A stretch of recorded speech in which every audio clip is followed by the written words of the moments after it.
given meromorphic function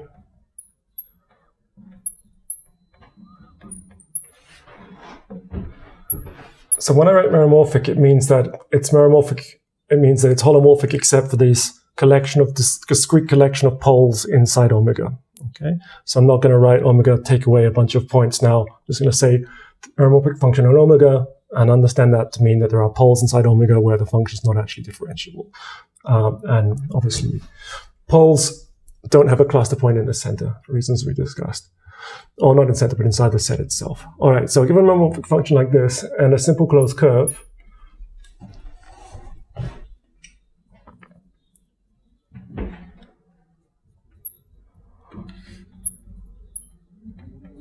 C that doesn't intersect any poles,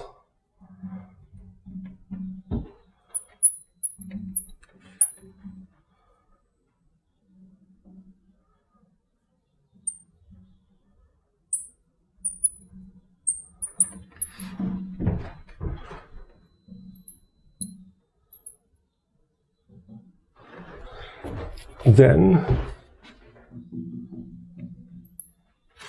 this thing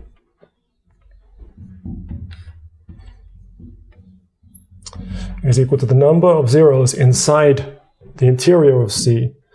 So number of zeros, counting multiplicity,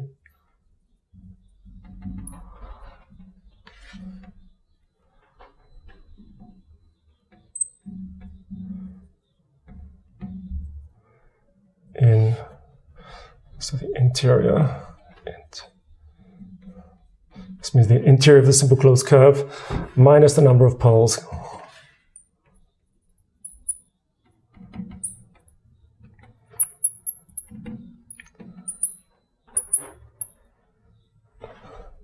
Counting multiplicity.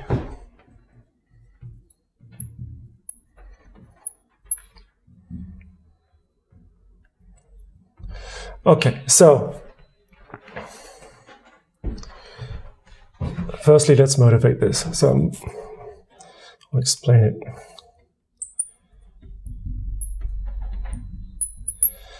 All right, suppose we consider what we're going to start by considering what this thing actually means. So suppose we have that Z from whatever AB is a parameterization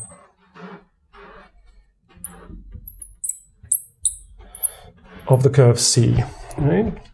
Then this quantity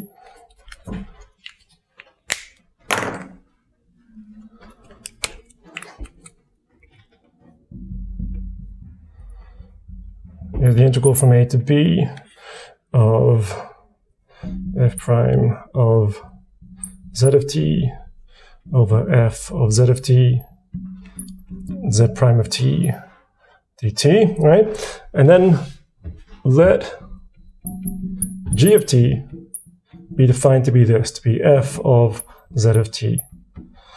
Then notice that g of t is a parameterization of the image of the curve C.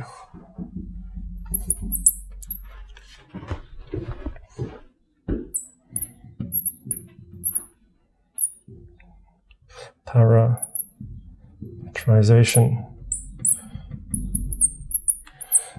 of f of the curve, yeah? So we have some simple closed curve like this, yeah? We parameterize it with z, right? So we are starting somewhere z of a, and it's a closed curve, so z of a is z of b, yeah? We loop around one time, yeah? Simple closed curve. And then this is mapped by f to something, yeah?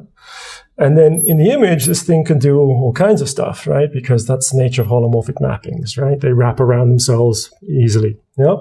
So this could be what happens to the image.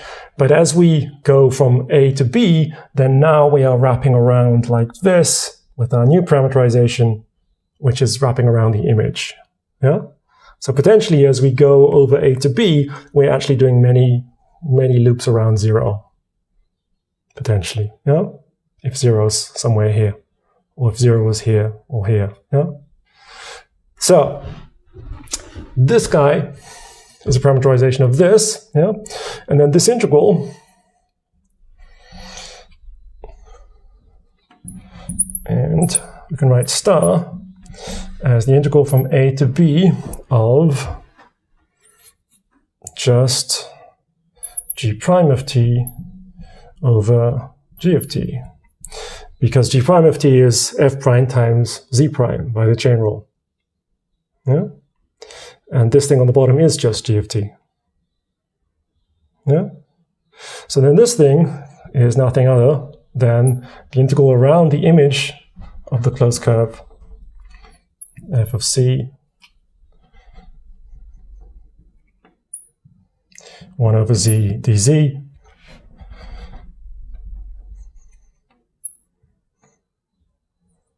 dz, which is exactly the winding number of the image of C under F. Yeah? So what this thing actually is, it's the winding number of this curve C, it's the winding number of this curve F of C. Yeah? Thumbs up if everybody's with me here. Okay, cool. So let's look at examples.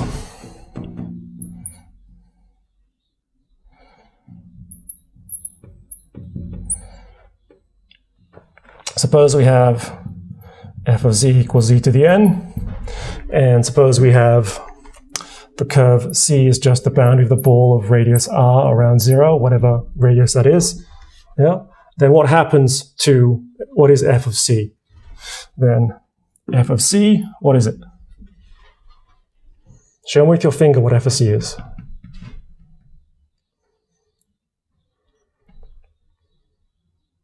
Right, we are wrapping around the circle n times. Yeah? As hopefully you're all very comfortable with now. We just write this in polar form and we see that's exactly what z to the n does. Yeah? Yeah? Cool. So this thing, if we draw it, it's still a circle. Yeah? It's a circle of radius r to the n, but it's wrapping around n times. Yeah? It's wrapping around n times. Yeah? So is a circle of radius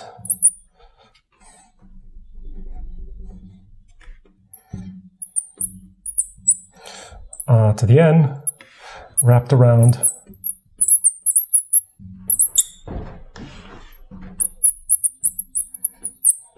n times.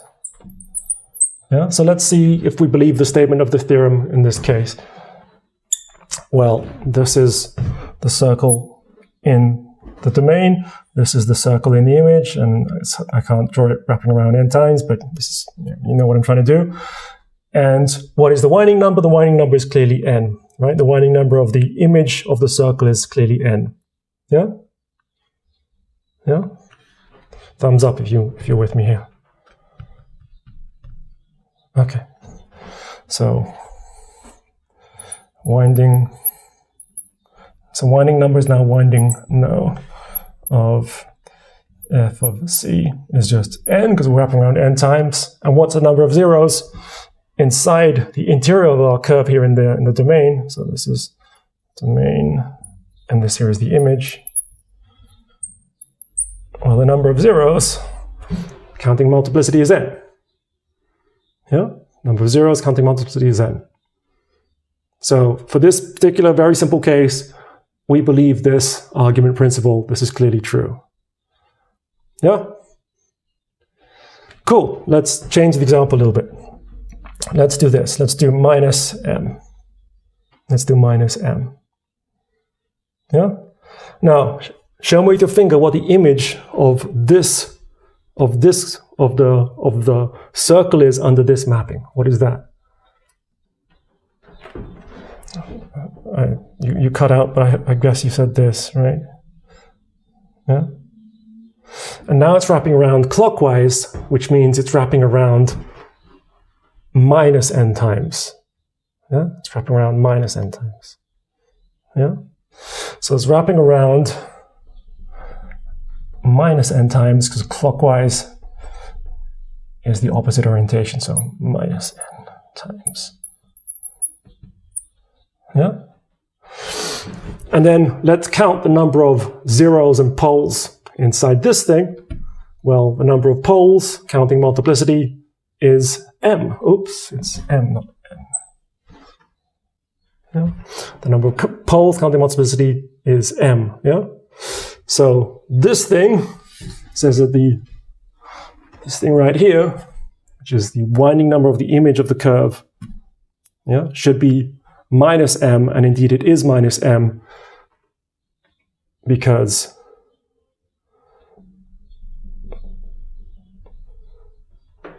we are going round clockwise. So winding number of f of c equals minus m.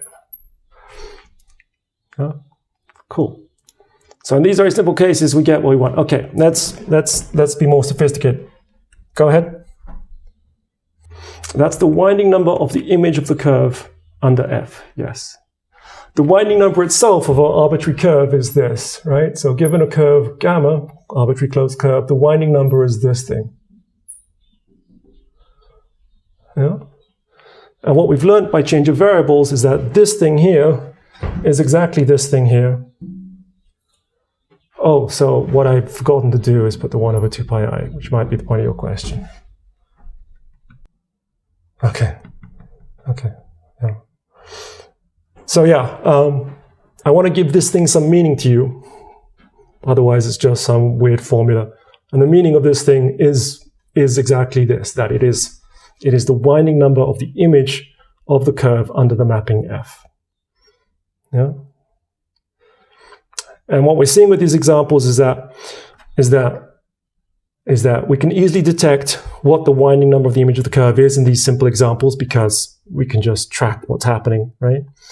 And it's conforming to this theorem that whatever the winding number of the image of the curve is, that is given by this thing, the number of zeros minus the number of poles. For these two simple examples, we've taken z to the m or z to the minus m. Everybody together. Cool. All right, let's get fancy. Let's take a example like this. What if we have f of z is equal to z to the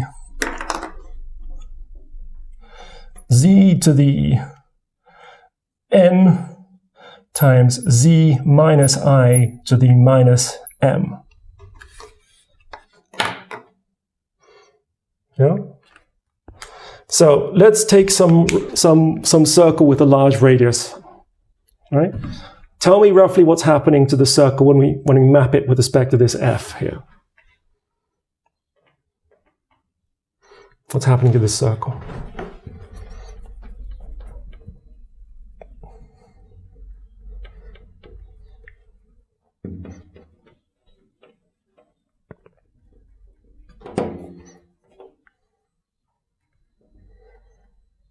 What's happening to it? Take the radius to be very big to make things simpler for yourself. What's happening to it?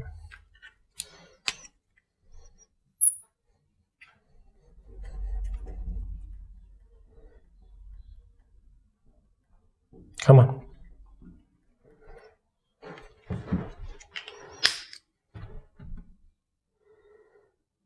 Well, if I just had z to the n and then z to the minus m, you could answer that question, right?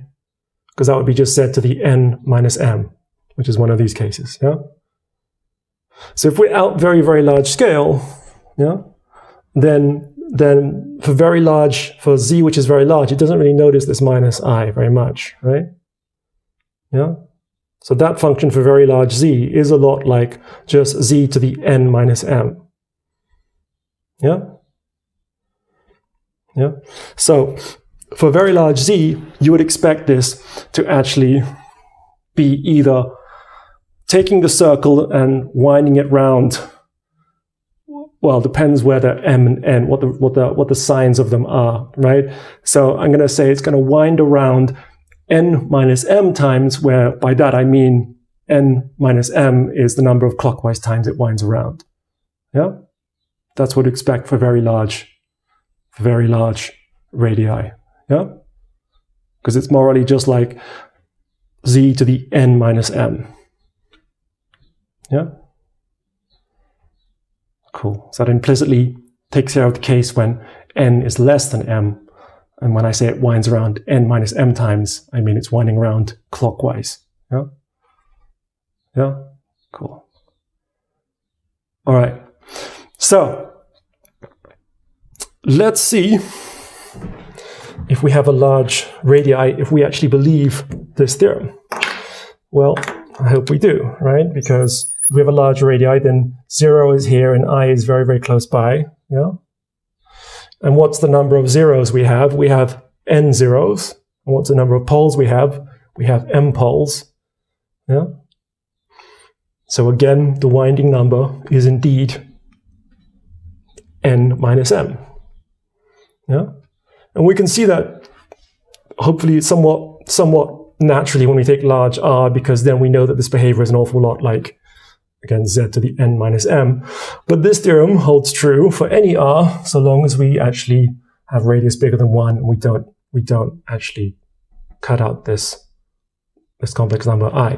This is actually also true for anything like this, for any radius bigger than 1. Yeah? And you can kind of have a kind of a plausibility argument that if it's true for all large radii, yeah, and then since this thing is some sort of an integer, right, and it's going to probably change continuously, if it's true for all large radii, then it's going to be true until something dramatically changes, like we go through a singularity. Yeah, because everything will be continuous when we're away from the zeros or the poles. Yeah.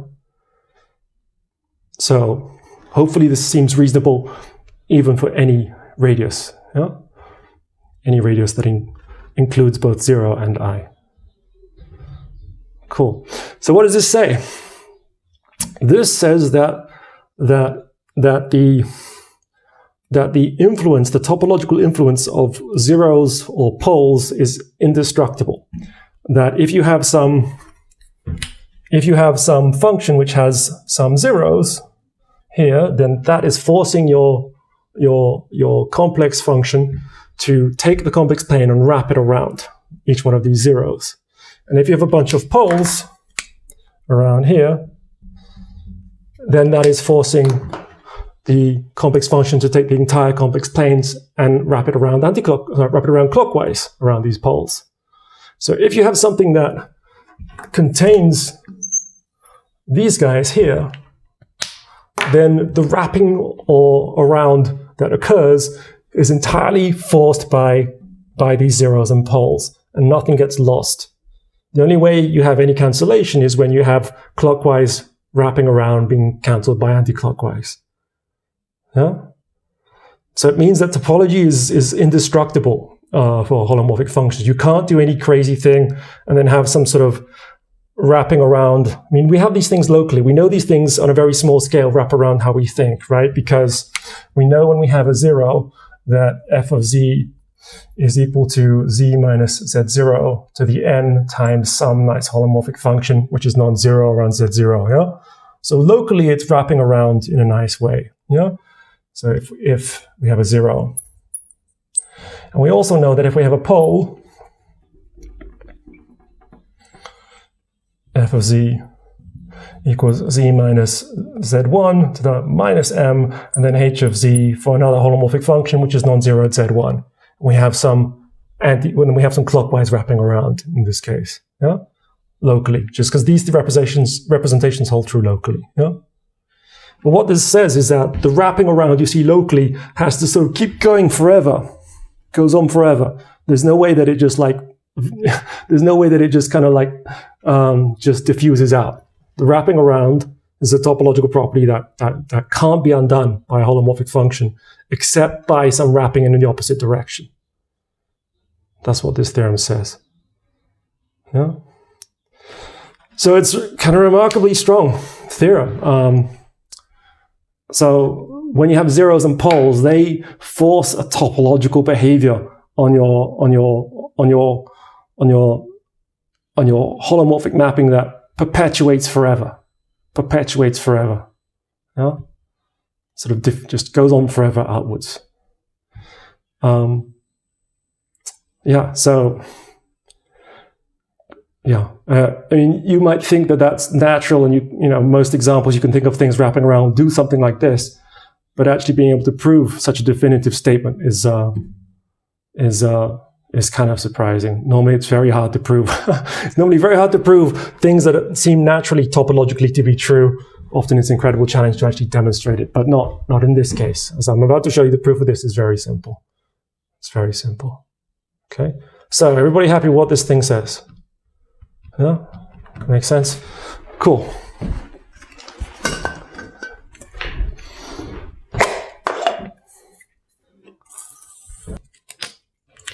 Proof.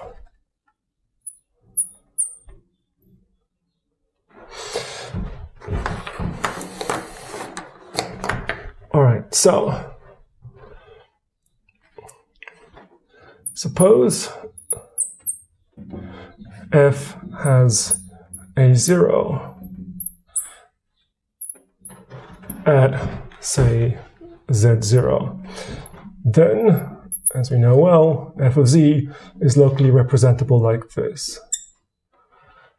To the n, g of z, where g is holomorphic, and g of z0 is not equal to 0. Yeah? Then let's see what happens when we just differentiate this. If we differentiate this, we're going to have n z minus z0 to the n minus 1, g of z plus z minus z0 to the n, g prime of z. Like this, right? So then if we consider this quantity, f prime of z over f of z, locally around this z0, then what happens? So we're just going to take this expression and divide this expression right here. And what we're going to have n over z minus z0, yeah? Taking this thing and dividing by this thing. And then here, we're just going to have plus g prime of z over g of z. Yeah? And g prime is holomorphic, g is holomorphic and non-zero around z0. So in a small neighborhood around z0, this thing is representable by this. Yeah? So holds true in, say, B R of z0 for some small bigger than 0. Yeah? So in particular, it says that f prime over f has a pole at z0, yeah? And the residue of the pole is just given by n. Yeah? It's got a simple pole, and the residue is given by n. So residue of f prime over f at z0 is just equal to n. Yeah? Cool. Now suppose f has a pole at z1. Then, same kind of game. We have that f of z equals z minus z1 to the, say, minus m h of z, where h is holomorphic, and h of z is not equal to 0. I should say that this is all local.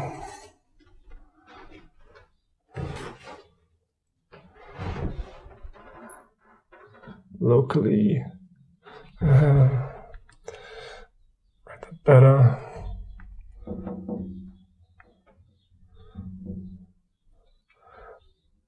Locally around z0. Yeah.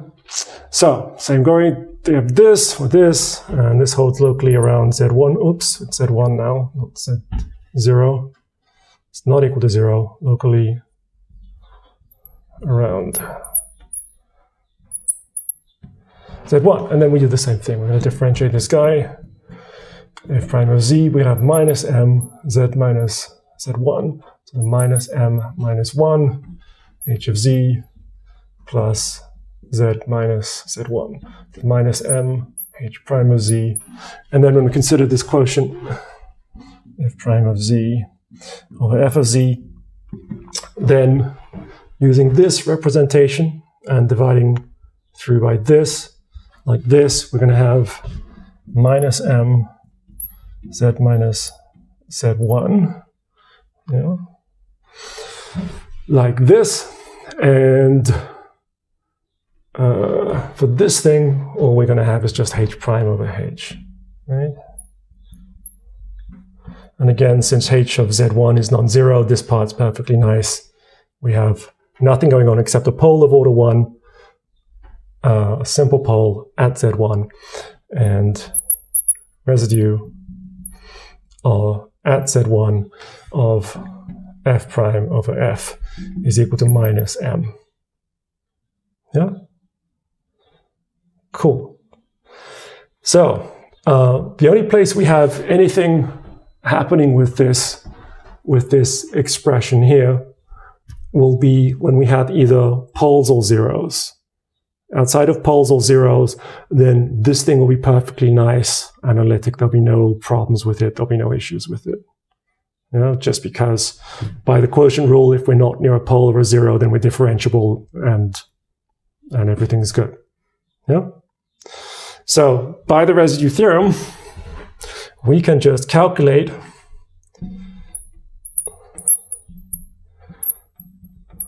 the integral of f prime over f, residue theorem. Yeah.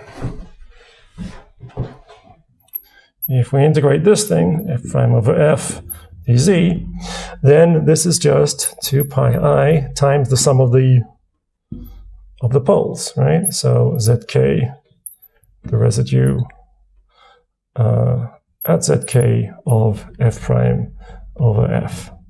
Yeah? And then this is just nothing but 2 pi I times number of, so no dot is number of zeros minus number of poles. And that's it. Yeah? Remarkably easy to prove. It's just an application of the residue theorem. Yeah?